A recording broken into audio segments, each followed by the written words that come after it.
আসসালামু আলাইকুম। যে ব্যক্তি মুসলমান হয়েও বেধর্মীর বেশ পোশাক গ্রহণ করে তাকে নিয়ে নবীজি কি বলেছেন আসুন শুনে আসি শায়েখ আহমদুল্লাহ হুজুরের মুখ থেকে।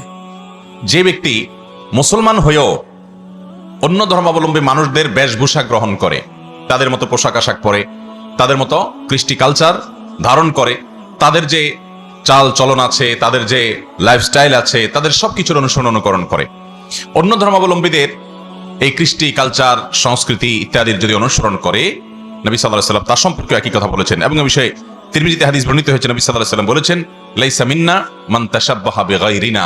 যে ব্যক্তি অন্য ধর্মাবলম্বী মানুষদের সাদৃশ্য গ্রহণ করে, তাদের অনুরূপ কৃষ্টি কালচার চলন বলন এগুলো তার ভিতরে ধারণ করে, এই ব্যক্তি আমার উম্মত না। আমাদের সমাজে এরকম বহু মানুষ আছে যে অন্য ধর্মাবলম্বী কাফের এবং মুশরিকদের মতো হতে নিজেদেরকে তারা পছন্দ করে, ভালোবাসে, তাদেরকে অনেক সময় শ্রেষ্ঠ মনে করে, যার ভিতরে আল্লাহর প্রতি ঈমানই নাই, আখিরাতের প্রতি ঈমানই নাই। তো এরকম অমুসলিমদের সাথে সাদৃশ্য গ্রহণকারী ব্যক্তি এই সম্পর্কে নবী সাল্লাল্লাহু আলাইহি ওয়াসাল্লাম বলেছেন, সে আমার উম্মত না।